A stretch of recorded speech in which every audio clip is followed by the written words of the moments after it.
Allah menerimamu bukan karena ngibadah sholatmu, tidak. Allah memasukkan dirimu terhadap rahmatnya bukan karena sholatmu, zakatmu, puasamu, atau ibadah-ibadah yang lain, tidak. Akan tetapi Allah menerimamu sebab bersihnya hatimu dari pengakuan-pengakuanmu.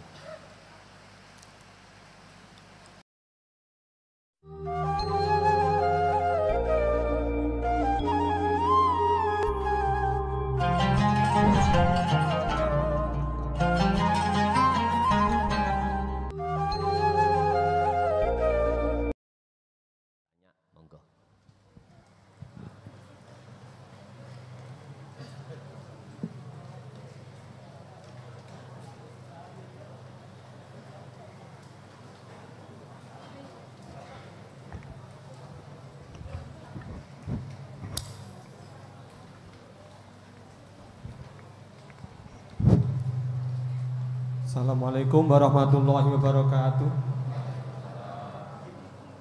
Terima kasih atas kesempatan pada malam hari ini yang diberikan kepada kami. Kami dari Ma'ruf dari Kediri. Yang kami tanyakan yang pertama yaitu bedanya antara Nur Muhammad, Nurullah dan Nur Ma'rifat. Yang pertama itu. Yang kedua, pada waktu Nur Ma'rifat itu oleh Allah diberikan kepada kita, pada diri kita yang dipilih, apakah pada waktu itu eksistensi kita masih merasa atau masih bisa melihat makhluk? Yang ketiga, dulu mana antara Nur Muhammad, Nur Ma'rifat dan Nurullah? Itu saja atas semua kejelasan atau penjelasannya saya sampaikan, terima kasih. Assalamualaikum warahmatullahi wabarakatuh. Waalaikumsalam warahmatullahi wabarakatuh. Si Pak tak cadeti.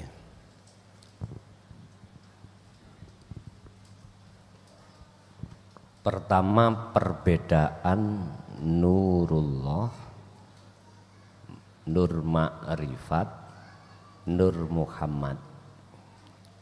Yang kedua tadi apa?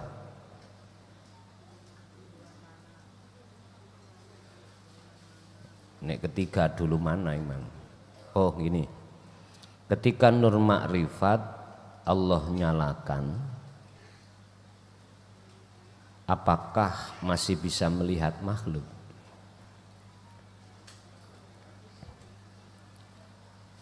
Yang ketiga, dulu mana antara bainan Nurul Ma'rifat dengan Nur apa? Nur Muhammad. Pun pengertian yang sangat mendasar tentang Nurullah. Apa sih Nurullah? Cahaya Allah. Wujudnya cahaya Allah ya apa? Makhluk. Semua wujud makhluk itu disebut nurul. Wujud fisik nih lho Pak. Ya. Kayak Korean, iki Nurullah. Rokok Nurullah, pulpen Nurullah. Wujud jenengan makhluk, kewan, wujud makhluk malaikat, semuanya itu Nurullah. Sedangkan Nur Ma'rifat dan Nur Muhammad hampir beda tipis. Beda tipis. Beda tipisnya letaknya di mana? Gini, kalau Nur Ma'rifat khusus cahaya yang tidak bisa kami sebut Wernane yo gak iso nyebut, tapi bisa jenengan raosake. Apalagi menggambarkan, nggak bisa. Lah, nur makrifat itu pasti akan datang dalam hati seseorang manakala hati seseorang itu sudah mengenal dan melaksanakan zikir. Baru itu akan datang dan menyala. Sedangkan Nur Muhammad, wiji yang bersemayam di dalam hidup, niki hampir tipis, beda-beda tipis. Sebab jikalau Nur Makrifat itu tidak Allah nyalakan, gak nyoton Nur Muhammad.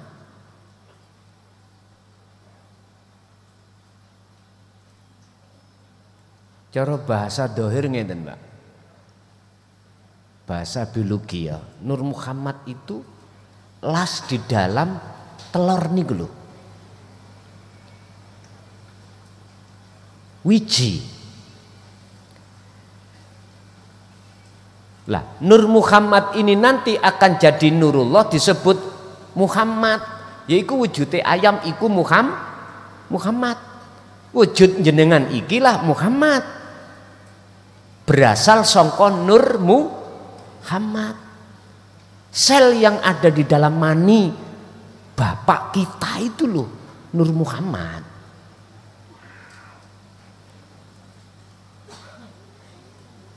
Tapi jikalau jenengan sudah sampai pada nyatane Allah, nama-nama ini hilang. La farqa bainahum. Sudah nggak ada bedanya antara Nurullah, Nur Muhammad, Nur Makrifat, nggak ada bedanya.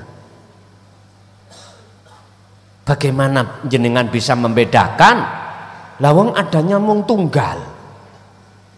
Boten saged.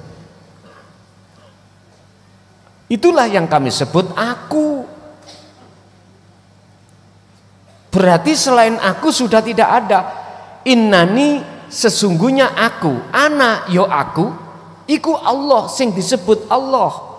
La ilaha illa ana, ora ono pangeran, tidak ada Tuhan yang wajib kau sembah kecuali aku.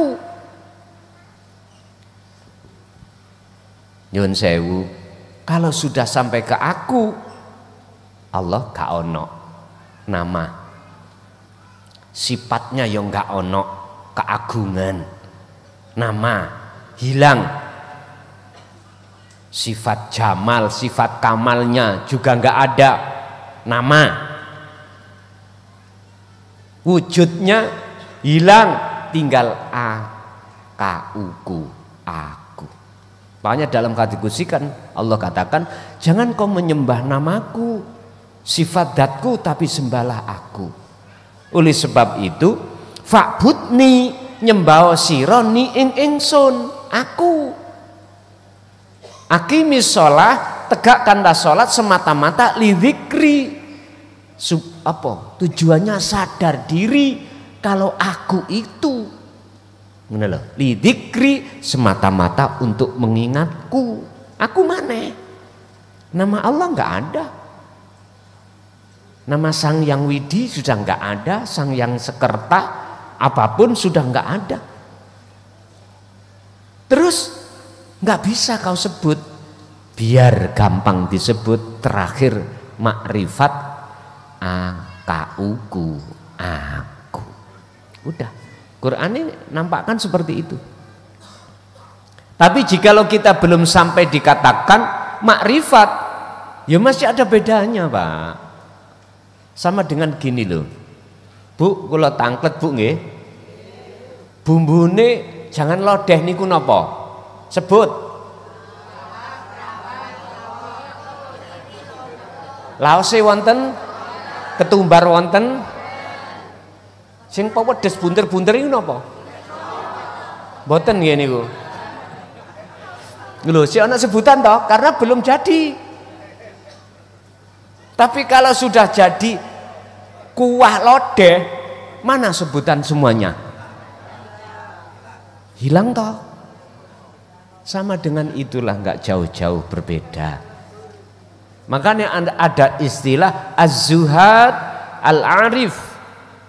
Az-zuhad adalah golongan kita yang posisinya sedang berjalan menuju dan bertemu Allah.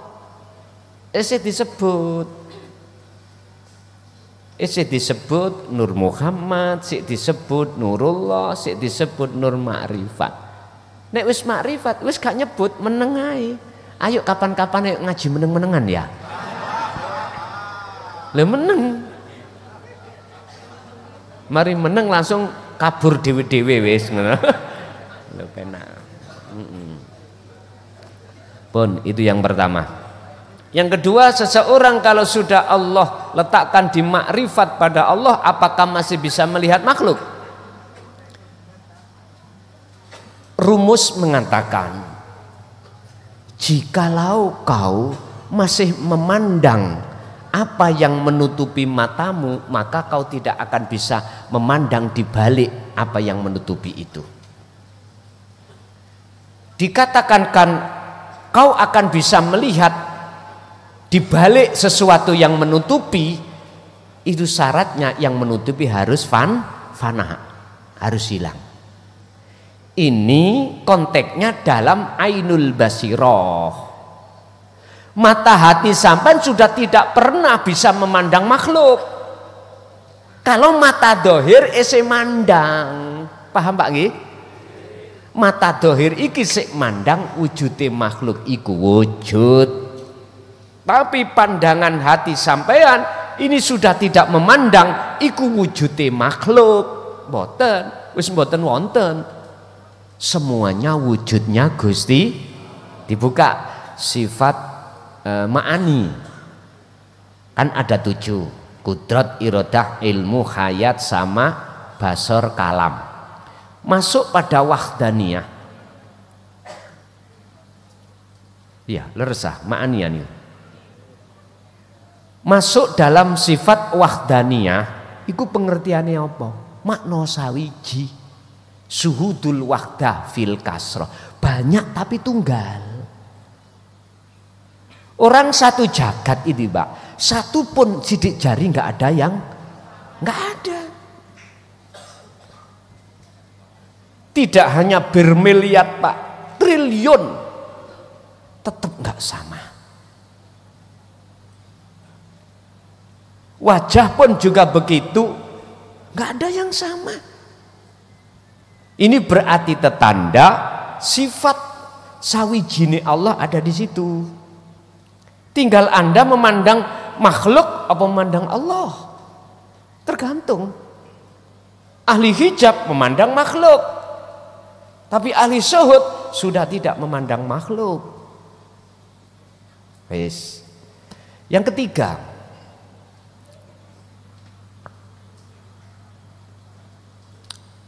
apa gimana? Ini nomor 3.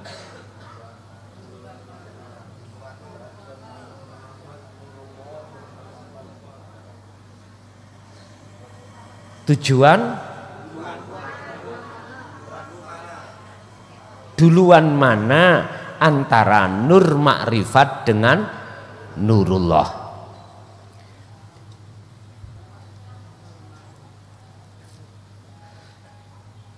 Pak, saat niki sampean tak hadapno satu pertanyaan. Dhisik pendi? Dhisik mana ungkreke Pak? Ngerti ungkrek nggih? Ya oh brek basane rek, iki kok kurang paham sampean. Dengan kekarepane Pak untuk ungkrek. Dhisik kekarepan. Nyun sewu sing durung balik ojo ngrungokno kowe. Kowe gak paham utawa jenengan sing dereng pernah nikah wis gak usah penting-penting dirungokno nih. Terutama sing duda wis lali duda. Wong tak takoni wis eco duda mawon anu Gus. Ya ampun.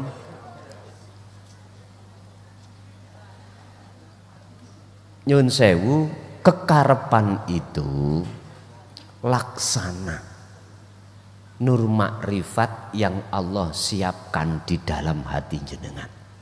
Sebab antara cahaya dengan listrik itu nggak bisa dipisahkan. Niki misalnya cahaya dengan setrum itu nggak bisa dipisahkan. Loh, setelah cahaya ini datang, padang itulah yang dimaksud Nur Muhammad. Dhisik pundi? Nek miturut proses ana sing disiki, ana sing ngaren wis. Kalau menurut dari jalur hakikat makrifat, nek cara syariat nggih wonten prosesi wau. Nek cara pandangan kacamata hakikat ora ana sing disiki, ora ana sing ngareni. Tinggal kita menjawab dari arah mana. Padang itu ya apa toh Pak? Ya sembuh, ya ngene iki padang. Gambarane padang ya apa? Ya ngene iki. Makanya tadi saya katakan, Pak, luwih dahulu mana ungkreke Pak kita dengan kekarepan untuk ungkrek. Pak, ya bahasane sing lebih jelas dipaham orang luar Jawa ya Pak. Gini, kita punya orang tua, ayah dan ibu. Ayah dan ibu kita itu ingin memiliki anak. Untuk melakukan itu namanya apa Pak? Hubungan suami wis ngoten mawon ya. Lebih dahulu mana kekarepan di dalam hati seorang ayah atau ibu dengan melakukan hubungan suami istri. Niki cara syariat gampang jawab. Ya luwih dahulu kekarepan. Loh, kalau seperti itu, kekarepan itu minangka nur makrifat, terus berlakunya hal itu minangka nur Muhammad. Sebab si disebut Nur Muhammad wiji kang dumadi saklebete urip itu akan nyata manakala ketemu sel telur disebut ovum. Ngoten lho niki. Basa wis ketemu jadilah anak itulah disebut Muhammad. Bahasa hakikat disebut Muhammad. Gak laki gak perempuan. Disebut Muhammad. Karena apa? Innama ana basarum mithlukum, disebut basar, manusia.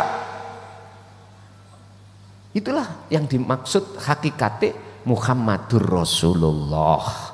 Berarti obahnya, bergeraknya makhluk itu karena diutus Allah. Apa? Bergerak. Berarti perkara sing gerak ini ada sesuatu yang menggerakkan. Wis. Diturut-turut terus akhirnya sampailah jenengan pada alam ahad. Jawabannya semua itu enggak ada yang mendahului dan mengakhiri. Terus ya apa? Ya iki memang ngelmu hakikat itu kan supaya jenengan dadi wong sing bingung. Ya ta ya. Dengan kebingungan sampean ilah nanti akan mengakui sifat hambane kalau hamba itu sejatine Adam tidak wujud.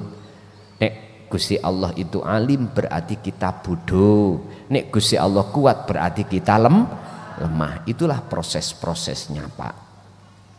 Lah berhubung kita mulai sejak kecil dididik ilmu perampasan atau ilmu perampokan sifat Allah, wis mendapatan rampokane susah untuk melepaskan. Akhirnya semua diaku-aku, padahal sudah sering dibaca la haula wala quwata illa billah, padahal sudah diterangno sangkan paraning dumadi innalillahi wa inna ilaihi rajiun. Semata-mata di situ terhalanglah hati kita dari nafsu di dalam diri masing-masing. Mekaten sekilas info. Lanjut.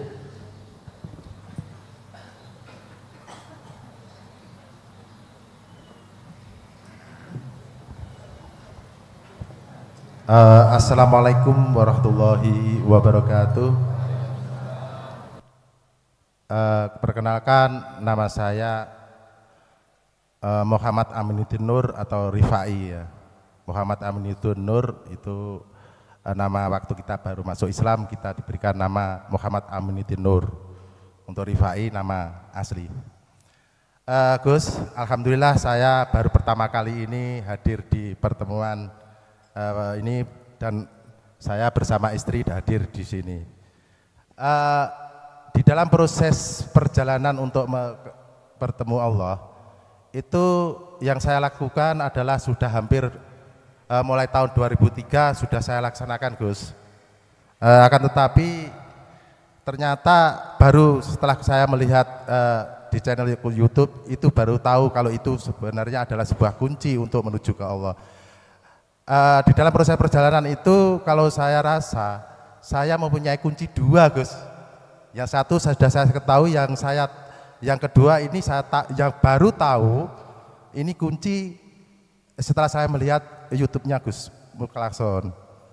Oke, untuk ilustrasinya gini, Gus. Saya untuk mengenal Allah atau untuk ingin bertemu Allah itu ada 2 poin yang saya jalankan, yaitu yang pertama wal awalu wajibu alal insa ma'rifatullah. Awaluddin ma'rifatullah dan surat Al-Maidah ayat 35. Nah, definisi ma'rifat yang saya rasa itu adalah mengenal, Gus. Jadi prosesnya adalah melalui sholat, yaitu ya sholat hajat, Gus. Itu kuncinya. Nah, di dalam proses itu ternyata di dalam kholwat itu saya menggunakan dzikir siri, Gus. Allahu Akbar, Allahu Akbar. Karena di dalam proses kholwat itu dengan sendirinya berhenti, terletak maupun diletak untuk selesainya. Yang saya maksud itu, Gus, terletak itu dengan sendirinya ada apa-apa dari Allah. Itu pun sudah, karena prosesnya adalah perjalanannya adalah untuk mencari kesucian. Dengan niat sengaja aku sholat hajat untuk membersihkan diriku dari segala dosa dan karma, gitu Gus, prosesnya. Nah, di situ memang diproses, Gus, dalam kholwat itu. Mungkin ketika kita dalam proses perjalanan sering melihat mata itu seakan-akan seperti tusuki jarum dan mulut kalau itu. Nah, tapi saya menggunakan dzikir karena kadang-kadang di dalam proses kholwat itu sebentar dan lama. Nah, setelah yang saya lakukan itu kalau sebentar, Gus, saya karena nikmat sudah kholwat, waktu kholwat itu nikmat, Gus. Saya lanjutkan dengan kholwat berhenti tanpa ucap, Gus. Saya diem aja merenungi bahwasanya ini ya ternyata apakah ini kuncinya, tapi saya tidak tahu ya saya lakukan itu. Makanya tadi saya sampaikan ada 2 kunci kalau begitu saya dalam proses perjalanan saya ini. Ternyata alhamdulillah, Gus, dari lubuk hati yang paling dalam, alhamdulillah selama ini yang saya cari telah kita dapatkan, karena sangat sulit sekali saya mencari ini bagaikan jarum di atas tumpukan itu. Dan saya meyakini bahwasanya inilah ada seorang pembawa kebenaran, suara-suara kebenaran yang saya temukan pada saat ini. Nah, di saat itu loh, Gus, saya habis dari merenung, setelah saya mengamalkan Sirrul Asrar ini, yang ketemukan kok setelah itu kok terus. Jadi seolah-olah perjalanan kita itu ketemu semua, Gus. Adalah alhamdulillah dengan ini. Itu aja, Gus, ini sekedar refleksi. Terus yang saya ingin bertanya, Gus, di dalam proses perjalanan saya juga sering menyantuni yatim piatu, Gus. Mohon maaf ini ya. Hakikatnya itu gimana, Gus, untuk penyantunan yatim piatu dan teknisnya bagaimana di dalam pelaksanaan secara hakikatnya? Itu aja, Gus. Terima kasih. Assalamualaikum warahmatullahi wabarakatuh. Waalaikumsalam warahmatullahi wabarakatuh. Fakta di lapangan sejak terbunuhnya Khalifah Sayyidina Ali sampai tahun 2014 kemarin. Kita yang disebut salik atau zahid, orangnya disebut mujahid, wajahidu fi sabilihi, orang yang berjalan mencari kebenaran. Kebenaran maksudnya ada orang yang berjalan mencari, mendekat, bertemu terhadap Tuhan yang sebenarnya. Mulai tahun itu, Pak, susahnya setengah mati. Jangankan untuk menemui, memahami dari sebuah thariqah atau jalan, ngelmunya di situ serba dirahasiakan. Disitulah akhirnya kita ketika saat menjalankan teori dzikir sirri di dalam sholat hajat dan lain sebagainya, tidak tahu kalau ini kunci. Tidak tahu kalau ini mendekati kebenaran. Tapi setelah ilmu dan thariqah itu digelar, memandang, memahami tentang hukum hakikat yang sebenarnya, wala berarti biyen yo dulu itu aku yang ngalami iki. Tapi belum mengerti pada saat itu karena belum terbukanya satu ilmu. Tapi sudah melaksanakan. Dan itu seluruh pelaku salik itu seperti itu, Pak. Mengapa demikian? Nyun sewu, kita yang hidup di zaman ini, pernahkah diceritakan bagaimana wafatnya Rasulullah? Bagaimana wafatnya khalifah selain Sayyidina Ali? Enggak pernah toh? Sedone sebab apa secara syariat belum pernah diceritakan dengan cerita yang sahih.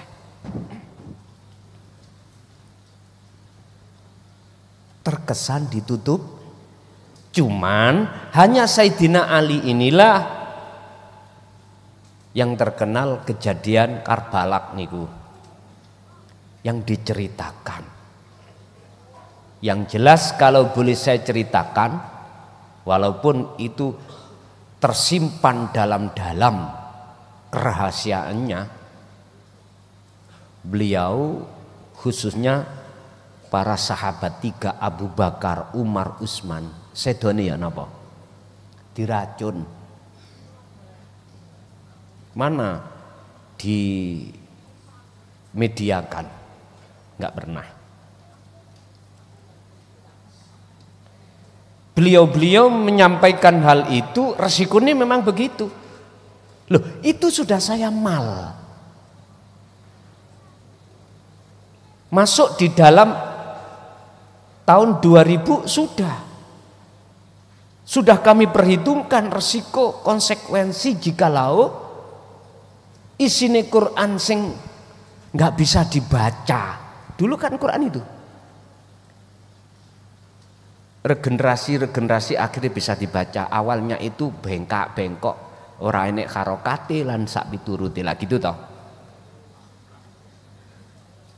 Saya paham dan saya tahu resikonya jikalau kebenaran itu, jikalau kami buka resikonya bla bla bla bla bla.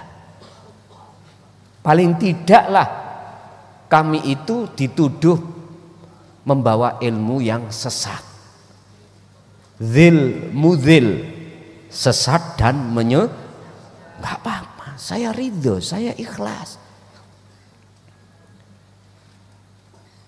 Tapi apa saya tega melihat kahanan ruhania umat manusia dalam keadaan gelap gulita? Dari awal itulah Pak, resiko apapun yang amat berat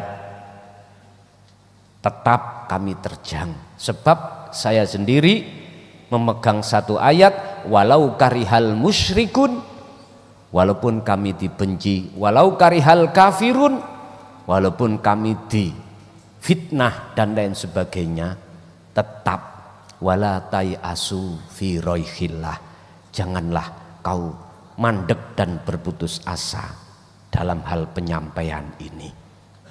Nggak. Apa sih Pak yang ku cari di dunia? Apa? Nggak ada. Dunya, garwa, anak, kehormatan. Toh pada akhirnya kita semua akan tinggalkan. Makanya Allah mengingatkan saya di dalam surat Al-Qasas itu. Wabtagi fima ataqallah darul akhirah. Bangunlah terlebih dulu, openono hubungan hatimu langsung terhadap Allah. Itu yang harus kau utamakan. Walatan sanasi baga minat dunia, sekalipun kau di dunia dikasih Allah bagian, jangan kau tinggalkan. Akhirnya kula nggih garwa, nggih kula nggih nganak, kula nggih mergawe lan sak piturute. Tapi pada akhirnya semua itu ditinggalkan. Satu yang tidak bisa kita tinggalkan, darul akhirah. Inilah hidup kekal. Makanya orang kalau sudah masuk di situ, aku yakin dia rindu untuk mencapai klimak di dalam alam musyahadah.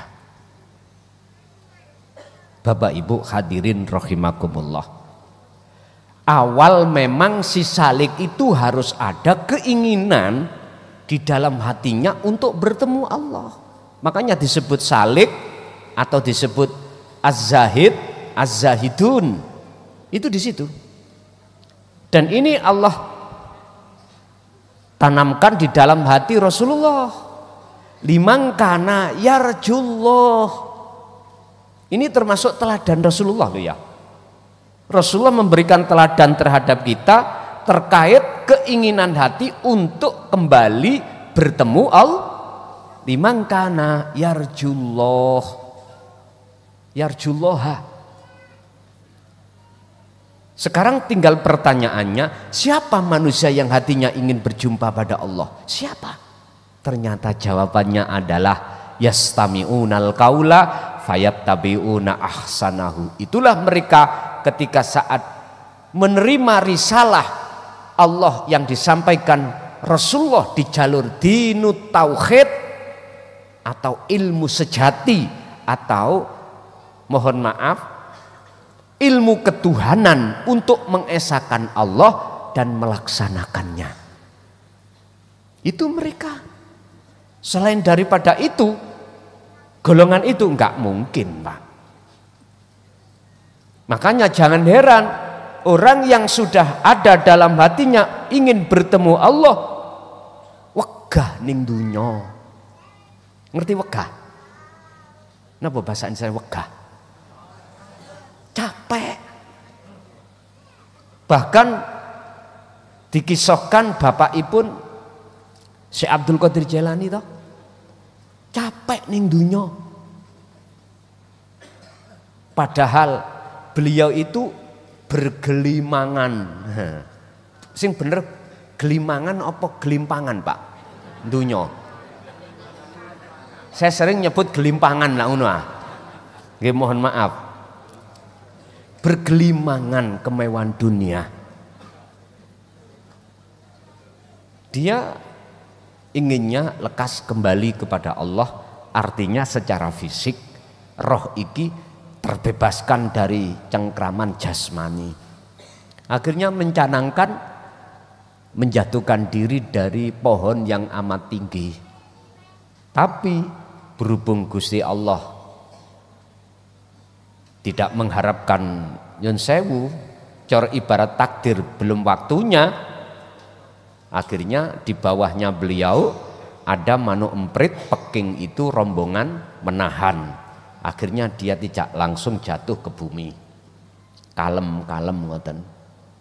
Akhirnya dengar toh sayumbara dari satu negara atau kerajaan bahwasanya raja itu punya anak yang cantik, udah nggak ada yang mandingi cantiknya, tapi satu negara, satu kerajaan, rakyatnya takut untuk mencintai. Mengapa takut? Jangankan untuk nikah, ketemu seneng langsung dia mati. Sing seneng lho langsung mah. Nggak takut dong? Takut. Karena apa? Kadung hati kita itu kebelenggu dengan gelimangan kemewahan dunia. Sampeyan tanya, ini gak percaya, orang-orang yang kaya raya, sebab apa kayanya terserah. Apa kayanya karena bisnis pertanian, atau kayanya karena bisnis, mohon maaf, dadi makelar. Atau kayanya ono to makelar iku sing kaya kan wonten. Kadung tawuruh jalannya makelari tanah ngono nyantol ae. Ada kayanya karena jabatani, kaya karena usahane. Sampeyan tanya, "Pak, Bu, sampeyan mboten kepingin mati ya?" Sampeyan tanya. 100% tak jamin lho, nek isok sehat gak ada, Pak. Padahal sudah jelas Allah naskan di dalam Al-Quran, kullu nafsin dha'iqatul. Loh, tapi mengingkari atas ayat itu. Karena apa? Karena beliau-beliau itu di dalam hatinya nggak ingin berjumpa pada Allah. Hanya itu jawabannya. Hanya itu. Sehingga kemana-mana pun mesti takut. Apalagi numpak pesawat, Pak. Jangan-jangan kok pesawatnya kentean solar. Kadang-kadang ya kita naik pesawat itu kan grenjel lah ngono wis kaget. Apalagi pramugari ini ngomong, "Pak, niki cuacanya ekstrim, mohon berdoa semuanya." Le jantungan, Pak. Lo es tuh jantungan. Tapi bagaimana posisi ruh yang betul-betul ingin berjumpa Allah? Matek saiki, matek besok, ya podo. Akhirnya beliau apa? Mendatangilah satu kerajaan yang punya anak atau putri yang tadinya nggak ada yang berani untuk menikahinya. Beliau dengan harapan biar lekas mati. Singkat cerita, beliau itu mulai dari suka nador itu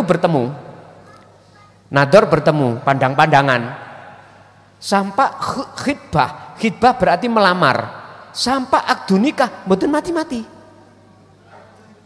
Sak kerajaan iku heran, ini manusia apa genderuwo? Pertanyaannya gitu, jin apa piye ini? Ternyata, Pak, ketetapan Allah beliau sedo itu setelah menanamkan janin si rijal itu terhadap putri itu, akhirnya jadilah putra namanya Syekh Abdul Qadir Jailani. Singkat cerita seperti itu. Bapak Ibu hadirin jamaah rahimakumullah, memang benar, Pak, di masa jenengan sebelum tahun 2014 itu nggak ada yang berani, Pak, dari sisi manusia untuk menyampaikan tentang kunci untuk masuk di makrifat Allah, apalagi dengan suasana umum terbuka gini, nggak ada yang berani, nggak ada yang berani. Akhirnya kita sebagai pelaku salik sebetulnya sudah ngalami perjalanan itu, tapi ora dong. Karena nggak paham, oh ternyata kami dulu sudah membawa sirul asro, cuman nggak nggak ngerti. Bapak Ibu hadirin jamaah rahimakumullah, keterbukaan publik mulai tahun 2014 cocok ketetapan Allah di dalam surat Toha ayat 14. Kita buka surat Toha itu surat yang ke-14 ke surat 20 ayatnya ayat 14 berarti 2014.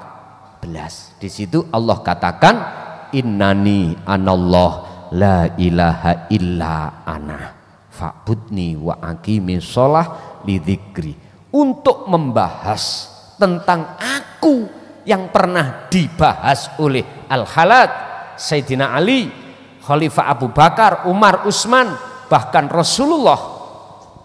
Indonesia adalah Syekh Siti Jenar. 2014 inilah semuanya bisa keterbukaan. Mulai saat tahun itulah saudara saya yang selama ini ketakutan ketika mengamalkan ilmu sejati ini sudah tidak sembunyi-sembunyi lagi. Karena apa? Saya katakan apa yang terkandung di dalam pendidikan ilmu sejati, sejatine ilmu itu adalah terjemahan dari risalah tauhidiyah yang dibawa Rasulullah Shallallahu Alaihi Wasallam. Cuman berhubung kita umat Islam khususnya di syariat belum pernah mendengarkan hal itu, akhirnya mengatakan ajaran itu ajaran wis. Ingat, ibadah ada macam dua. Ibadah yang dilakukan oleh jasmaniyah disebut ibadatul jawareh. Ini diatur di dalam hukum syariat. Yang kedua, ibadah yang dilakukan ruhaniyah, bahasa Jawane ati. Ini ditata di dalam ilmu sejati atau ilmu ketuhanan. Inilah yang dibawa oleh nantinya oleh Nabi Isa. Setelah Nabi Isa diturunkan ke bumi, tujuannya meneruskan syariat Kanjeng Nabi Muhammad. Syariat yang bagaimana? Kama sholaita ala sayyidina Ibrahim, yang syariatnya mengikuti syariat Nabi Ibrahim. Apa? Millata Ibrahima Hanifa, syariat yang bernuansa hakikat. Wis dunya dadi akhirat. Perilaku dohir dadi perilaku batin. Nggih niki pun jawabannya ada di sini. Jadi ternyata kita semuanya ketika belum mengerti tentang kunci, dulu sudah membawa kunci. Dan itu pun Allah sendiri yang memperjalankan panjenengan. Sekalipun Rasulullah juga begitu. Ketika Mi'raj, beliau gak ngerti. Ketika masuk di dalam alam kasaf, iki piye, ngelmune piye, sampai ke alam musyahadah. Akhirnya pulang-pulang membawa wahyu sholat 5 waktu. Wakumu lillahi qanitin. Ini Bapak Ibu jamaah rahimakumullah, pertanyaannya hakikate yatim iku piye? Yatim iku apalagi yatim penatu. Ya, enggak punya pak, enggak punya ibu. Iku gambarane ya nopo? Hakikate yatim piatu. Seseorang yang tidak punya prinsip ruhaniyah, yang terbelenggu di dalam belenggunya hawa nafsu. Minta tolong siapa? Padahal yang bisa menolong cuman urip di dalam diri Anda yang disebut Allah wujudnya. Berhubung belum kenal, inilah Pak yang disebut yatim piatu itu. Sebetulnya perlu yatim piatu dikasih. Artinya perlu umat manusia itu didatangkan pendidikan tauhid. Sebab dengan begitu nanti dia akan mengenal jati diri. Man arafa nafsah, barang siapa yang sudah mengenal dirinya itu siapa.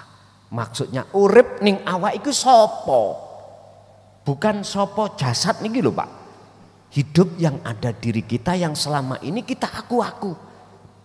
Siapa yang sudah tahu sejatine urip ning awake, faqad arafa rabbahu, maka betul-betul dia akan kenal Tuhannya. Loh ini loh, antara urip dengan Tuhannya ini sama, maksudnya sama. Setelah jenengan ini melaksanakan nafi isbat, apa? Peniadaan akunya diri makhluk, maka muncul keakuan diri Allah. Inilah yang kami maksud, jenengan ini wajib meninggalkan perkara selain Allah. Caranya sederhana tadi. Udah, kalau sudah tahu caranya berzikir sirul asra, laksanakan. Mekaten. Ada lagi.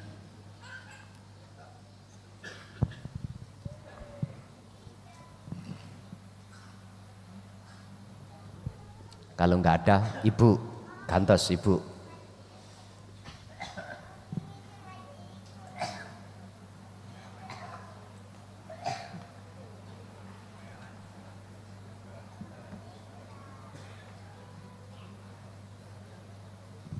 Pun boten enten Bu.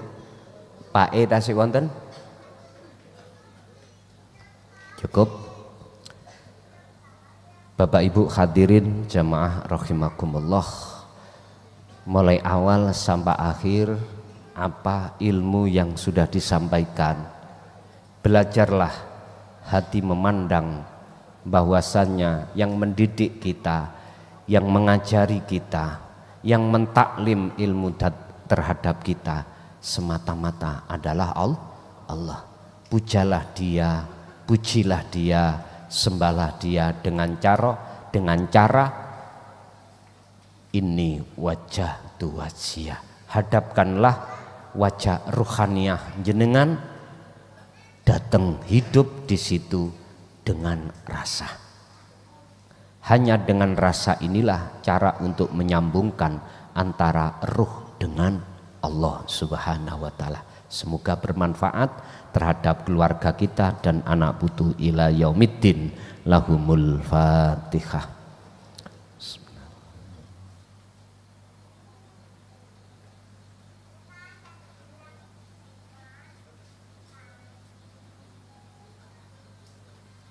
Akhirul kalam. Assalamualaikum warahmatullahi wabarakatuh.